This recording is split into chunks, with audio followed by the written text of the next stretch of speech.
네, 여러분 안녕하십니까?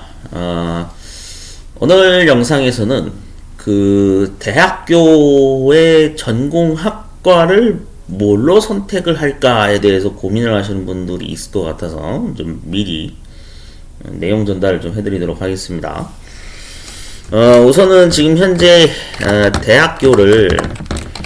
대학교에 이제 특히 학과를 컴퓨터 공학으로 이제 입학을 준비를 하려고 계획을 잡고 계신 분들이 분명히 많을 것 같아요. 네.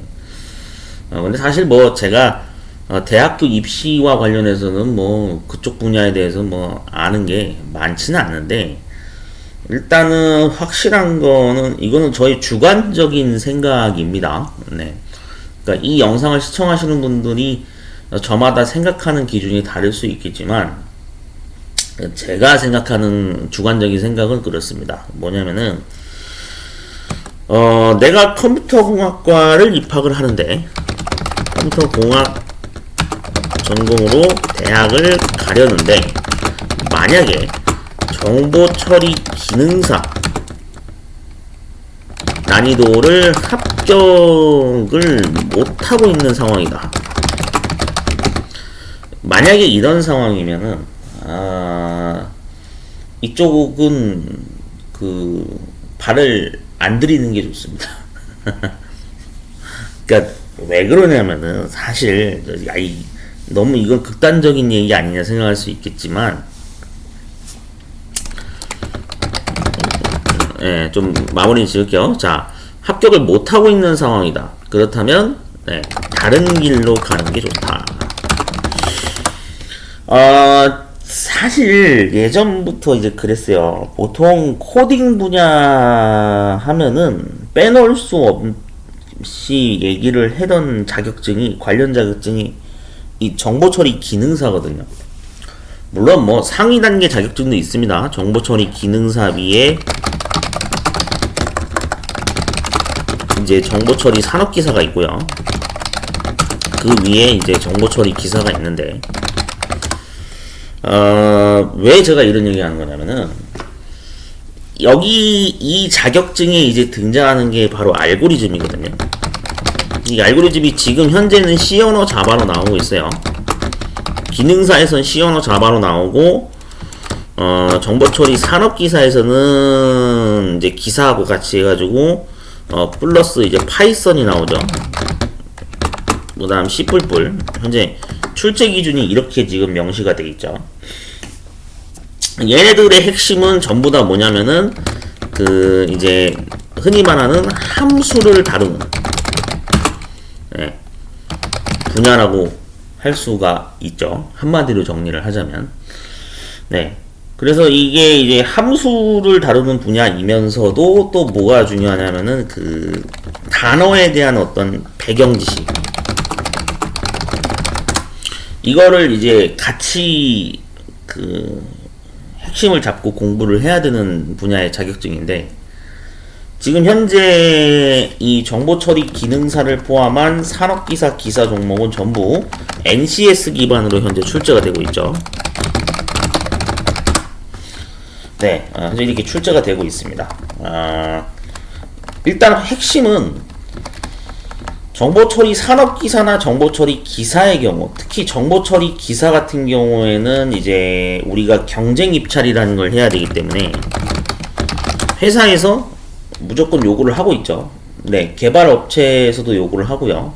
그 다음에 실제 이 기능사 산업기사 기사는 통신공사협회에서 라이센스 역할을 하고 있기 때문에 입찰 조건에서 계약을 따내려면 반드시 이거 통신 분야에 관련된 자격증이 있어야 되는 게 맞습니다.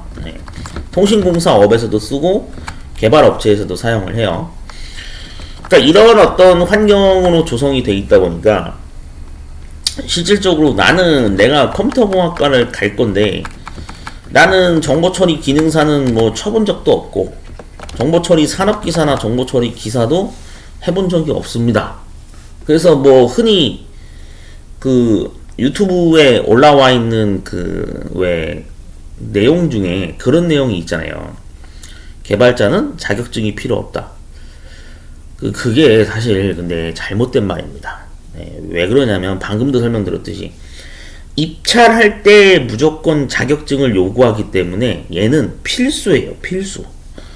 그것 때문에라도 돈을, 맞잖아요. 우리가 기업을 다니는 이유가, 회사를 다니는 이유가 돈 벌기 위해서 회사 다니는 거잖아요. 기업이라는 것도 돈을 벌어들여야 되는 이익 집단이죠. 그러면은 당연히 기업 입장에서는 입찰을 하려고 봤더니 정보처리 기사가 필요하더라. 아니면 뭐 정보처리 산업기사가 필요하다더라.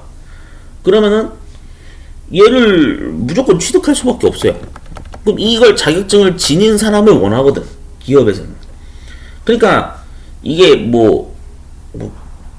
물론 개발 업종마다 다르겠지만 어떤 회사는 정부기관이나 관공서를 상대로 경쟁 입찰을 하지 않는 회사다. 그러면 당연히 자격증이 필요 없다라고 얘기할 수 있겠죠. 근데 인생이 어떻게 그렇게 순탄하게 가겠습니까? 막 부서 이전도 하고 공공기관은 그래요. 부서 이전도 하고 하고 하다 보면은 담당 업무가 바뀌면은 실제로 그런 제보글이 올라오는 경우가 있어요. 단톡방에서도 자기가 공공기관 근로재직자인데 전에는 자격증이 필요 없던 업무를 담당했었는데 부서 이동을 하다 보니까 아이씨 정보처리 기사를 이거 따야 되는 상황이 됐다 이거예요. 왜 그러냐? 이 사람들이 나누는 이 관련 분야에 대한 그 대화 내용이 단어를 못 알아먹겠다 이거예요. 진짜 그런 불편한 사항을 실토하신 분이 있거든요. 그러니까 이 사람들이 얘기하는데 뭐라고 얘기하는지 전공 용어라서 못 알아먹겠다 이런 얘기 하는 거예요. 그래서 결국에는 정보처리 기사를 막 뒤늦게 준비하시는 분도 있었거든요. 그러니까 이런 사례가 실제로 있듯이 그만큼 이게 이 법적인 어떤 안전장치, 우리가 법의 테두리에서 보호 조치를 받으려면 기사 자격증이나 산업기사 자격증은 필수거든요. 그래서 필요한 거예요. 그래서 이러한 어떤 법적인 보호 조치를 받으면서 안정적으로 일을 해야지 나는 실력이 좋습니다. 보통 실력 좋으신 분들이 대부분 그런 얘기예요. 자격증 필요 없다고. 근데 그 말을 고지고대로 믿으시면 안 되는 거예요. 왜냐면 방금도 설명드렸지만 상황에 맞게 이게 회사에서 분명 인사과에서 그렇게 요구할 수도 있어요. 우리 회사는 공공기관이나 관공서를 상대로 계약 입찰권을 따내야 되기 때문에 반드시 자격증을 취득해 와야 됩니다. 라고 요구를 한단 말이에요. 그러면 직장인분들이 제일 스트레스 받는 게 그거거든요. 이건 뭐 IT 분야뿐만이 그런 게 아니라 어느 산업 분야든 그러는데 직장 다니고 있는데 인사과에서 갑자기 자격증을 언제까지 따오래. 그 스트레스거든. 안 그래도 직장 생활하기 바빠 죽겠는데 자격증까지 취득해야 돼. 얼마나 이 스트레스겠습니까? 네. 그러니까 되게 그런 경험을 하시는 분들이 많아요. 그래서 실질적으로 자격증을 요구하는 일자리는 굉장히 그거는 노후 대비가 가능한 일자리입니다. 여러분 그걸 알고 계셔야 돼요. 원래 자격증을 요구하는 일자리는 되게 법적으로 보호를 받는 일자리이기 때문에 굉장히 좋은 일자리라고 우리가 보통 얘기를 합니다. 그래서 실질적으로 다시 본론으로 되돌아와서 만약에 내가 개발자로 가겠다 또는 아니면 나는 개발자는 아니더라도 통신 분야 쪽에 어떤 통신공사업으로 가겠다. 하여튼 그런 IT 분야 쪽으로 가겠다라고 했을 때는 반드시 이 통신 관련된 분야의 정보처리 기능사, 그러니까 얘가 절대 필요 없는 게 아닙니다. 기능사라도 가지고 계셔야 돼요. 그렇게 해서 회사 근무 경력을 1년, 2년 쌓고 해가지고 산업기사로 갈아타고 또 산업기사 준비해서 합격하면은 기사도 또 준비하고 뭔가 이런 순서대로 올라가기 위한 스펙 과정을 거치셔야지 그냥 대뜸 처음부터 정보처리 산업기사 정보처리 기사 그냥 바로 준비하세요 그런다고 또 그거 듣고 그대로 준비하시면 안 돼. 그러다가 사수오수 하는 거예요. 이제 지금 안 그래도 정보처리 기능사도 사수오수 하시는 분들이 엄청나게 많거든. 왜냐면 난이도가 아주 말도 안 되게 진짜 이상하게 나와가지고 기능사 준비하시는 분들 지금 보면 합격률이 막 10% 20%대밖에 안 돼요. 좀 심각하거든요. 근데 뭐 합격률은 두 번째로 그냥 뭐 두 번째 문제로 넘긴다 치더라도 우선적으로 봐야 되는 거는 앞으로는 이제 우리나라가 인구가 줄어들지 않습니까? 그럼 이렇게 되면은 앞으로 자격증 보유한 인력을 더 많이 찾을 거예요. 그럴 수밖에 없어요, 여러분들. 이제 대한민국이라는 나라는 한국인만 존재하는, 내국인만 존재하는 상황이 아니에요. 산업 현장을 보면은 외국인도 굉장히 많기 때문에 이 대한민국이라는 나라에서 앞으로 밥벌이를 하려면은 자격증이 있어야 됩니다.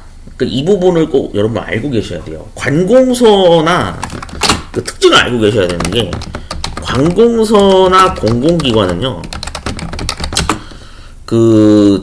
항상 그 라이센스를 반드시 따지거든요.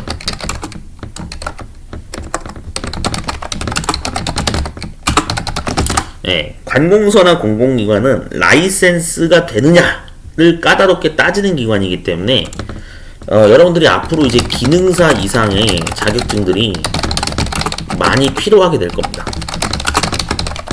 그래서 이런 법적인 어떤 선임 배경이 있다라는 것을 아시고, 지금 당장 나하고는 이게 상관이 없다라고 생각할지 몰라도 여러분들이 언제 어떤 형태로 공공기관이나 관공서 상대로 끼고 일을 하게 될지 몰라요. 진짜요. 중소기업을 들어가서 일한다 그래도 결국에는 입찰 계약을 따내야 되는 어떤 업종에 종사를 하게 된다. 그럼 그게 직간접적으로 나에게 무조건 자격증을 요구하는 상황이 찾아오게 된다 이겁니다. 그래서 그런 상황이 언제 발생될지 모르기 때문에 미리 자격증을 여러분들이 준비를 하셔야 돼요. 그래서 제가 항상 자격증 일찍 준비해야 된다 그런 얘기 하거든요. 이게 여러분 우스갯소리가 아니라 진짜 그렇게 돼요. 내가 중고등학교 때 취득한 기능사가 나중에 직장인이 되거나 성인이 돼서 언제 쓰일지 모른다니까요. 그래서 이런 어떤 배경이 있다라는 거를 여러분들이 알고, 그래서 자격증을 준비해야 된다라고 제가 항상 강조를 하는 겁니다. 그러니까 뭐 누구 말 맞다나 아유 우리 회사는 자격증 필요 없어요. 그 직장은 그거는 좋은 직장이 아니에요.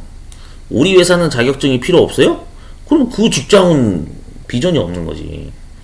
요즘 10대, 20대 젊은 분들이 가장 요구하는 첫 번째 스펙이 그거 아닙니까? 이 직장을 다녔을 때 비전이 있느냐. 맞잖아요. 그러니까 그분들이 생각하는 정말 비전 있는 직장은 라이센스를 요구하는 직장이어야 되는 거예요. 그건 비전이 있는 게 맞아요. 그러니까 그 과정에서 기능사, 산업기사, 기사, 국가기술 자격증이라고 하는 것을 요구하는 일자리가 있다. 그건 비전이 있는 겁니다. 네, 그렇게 생각하시면 되는 거예요. 그래서 만약에 내가 진학을 하려고 하는데 뭐 학점은행제건 아니면 대학교건 뭔가 이쪽 IT 분야 쪽으로 나는 취업을 생각하고 있다라고 하신다면은 반드시 이 내 실력에 상관없이 내가 뭐 코딩 실력이 좋건 나쁘건 일단 그건 나중 문제예요. 중요한 건 어떻게든 이 기능사, 산업기사 또는 기사 자격증을 취득하기 위한 활동을 필수적으로 일단 하셔야 된다는 게 가장 중요한 스타팅입니다. 예, 그 부분을 꼭 참고하셔서 일찍 시작하실수록 좋은 겁니다. 나중 가서 뒤늦게 가서 직장 다녔는데 한참 회사 다니고 있는데 갑자기 자격증 따오라는 소리 들어보세요. 그거 얼마나 듣기 싫은지 아세요? 그거 진짜요. 여러분들 그 경험해보시면 알아요. 인사과에서 막 자격증 따오라 그래봐요. 그거 진짜 스트레스예요. 그거 여러분들 그럼 그 회사 다니기 싫어질걸요 아마. 아니 못 다녀요 실제로. 방법이 없거든. 왜냐면 기업 입장에서는 돈벌이가 돼주는 인력을 원하는 거지 전혀 뭐 도움이 되지 않는 인력이다 그러면은 안 써요. 그럴 수밖에 없어요. 그리고 승진도 안 돼요. 심지어 이거는 좀 다른 분야 얘기인데 앞전에 제 유튜브 채널에 오셔가지고 한번 내용 제보를 해주신 분이 있어요. 어떤 일이 있었냐면은 건축 분야 쪽 일하시거든요. 근데 건축 분야 관련된 기능사 자격증조차도 가지고 있지 않아서 승진이 누락된 경험을 하신 분이 있으시대요. 직장인분 중에. 제가 그 얘기를 들었어요. 그러니까 이게 되게 억울한 거거든. 왜냐면은 아니 남들은 막 다 똑같은 비슷한 근무 연차를 다니고 있는데 다 뭐 과장급 이런 식으로 막 다 진급하고 승진하고 막 연봉도 올라가고 그러는데 나는 일은 똑같이 비슷하게 잘 하는데 자격증이 없어서 인사과에서 승진이 누락됐어요. 막 이런 얘기 하시는 분들이 진짜 있다니까요. 이게 되게 억울한 거예요, 이게. 그래서 그런 경험을 안 하시려면은 진짜 여러분들 자격증 취득하셔야 됩니다. 근데 정말 그래서 그분이 절실하게 그 기능사 등급을 이제 준비를 하시더라고요. 건축 분야 관련된 자격증으로. 그거라도 따야 어떻게든 뭔가 회사에서 좀 쓰임새가 있다 보니까, 예. 그런 어떤, 제보 사례도 있습니다. 그렇기 때문에 여러분들이 제가 이 동영상에 남기는 내용들은 다 실제로 산업 현장에서 근무를 하시면서 그 근무자분들이 겪으셨던 내용을 토대로 제가 제보를 받아서 얘기하는 거기 때문에 어느 정도 분명히 근거가 있는 얘기들입니다. 네, 그렇기 때문에 여러분들이 이러한 어떤 사례도 있다라는 것을 아시고 나는 그럼 미리 좀 대비를 해야겠구나 라는 생각을 가지고 앞으로 자격증 준비를 하시면 좀 더 준비가 잘 될 것 같아요. 그래서 점점 이제 그 안전 문제나 여러 가지 어떤 그런 전문성을 강조하는 시대로 가다 보니까 자격증 준비를 이제는 필수로 해야 되는 시대가 찾아오고 있습니다. 그래서 여러분들 굉장히 다양한 정보 수집을 많이 하셔서 이 분야에서 법적으로 요구하는 자격증은 뭐가 있지? 라는 거를 많이 물색을 해보셔야 돼요. 실제로 노후 대비하겠다고 지금 막 이것저것 자격증 막 준비하시는 분들도 상당수 많아요. 저도 뭐 그런 케이스 중에 한 명인데 자격증 준비를 하는 과정에서 보면은 이 기능사는 어떤 분야에 있어서 법적으로 선임이 가능하네? 라는 게 법조항을 찾아보면 있어요. 그런 거를 검색해보면 쉽게 찾을 수 있거든요. 그래서 그런 어떤 언젠가는 이걸 써먹을 때가 있을 거야 라는 생각으로 준비를 저도 하는 편이라서 그래서 이게 여러분들 굉장히 중요합니다. 이게 내가 설령 이쪽에는 종사할 일이 없을 거야 라고 생각을 하더라도 막상 나중에 위기 상황이 만약에 찾아오는 그런 산업 분야가 있다 그러면은 그 분야에서 자격증 취득자를 분명히 찾습니다. 그러니까 여러분들 그런 거를 좀 배경을 알고 자격증 공부를 하시는 게 가장 중요합니다. 자, 아무튼 그래서 정보 처리 분야 쪽 자격증에 대해서 좀 간단하게 언급을 했는데 절대 예전 수준의 자격증 난이도가 아닙니다. 여러분 분명히 아셔야 돼요. 주관식 필답형으로 출제하고 있는 자격증들은 상당히 어려운 겁니다. 그거를 내가 1년 안에 합격을 못한 게 이게 나한테 문제가 있는 건가? 그럼 그거는 문제가 무조건 있다라고 볼 수는 없는 거예요. 왜냐면 나는 애초에 난 작업형에 난 체질이 맞아요. 이런 사람이 분명히 있단 말이에요. 그게 진짜 그렇게 있어요. 저도 주관식은 잘 못 풀거든요. 원래 저도 기능사 쪽에서 작업형으로 진행하는 쪽에 저는 시험 체질이 맞기 때문에 저는 주로 기능사 위주로 좀 준비를 하는 편이거든요. 그러다 보니까 사실 산업기사 기사는 제가 준비를 거의 안 해요. 웬만해서는. 근데 그나마 좀 이제 IT 분야 쪽, 전자 분야 쪽 자격증은 좀 기사 등급을 지금 제가 예외적으로 준비를 하고 있는 편이지, 원래 저도 산업기사 기사 공부하는 거 별로 안 좋아합니다. 그 얼마나 어려운데요. 주관식 진짜 뭐라고 떠드는지도 모르겠어. 막 어려운 단어도 많고, 진짜 그래요. 예. 여러분들, 그게 나는 기능적인 거에 난 소질이 있습니다 그러시는 분들은 정말 기능사를 많이 보시면 되고, 나는 산업기사 기사 종목에 해당되는 주관식 문제를 푸는데 나는 소질이 있습니다. 그럼 그걸 준비하시면 되는 거예요. 아시겠죠? 네. 본인의 역량과 어떤 적성과 그런 거에 맞게 준비를 잘 하시면 되겠습니다. 자, 저는 다음에 다른 영상으로 또 찾아뵙도록 하겠습니다.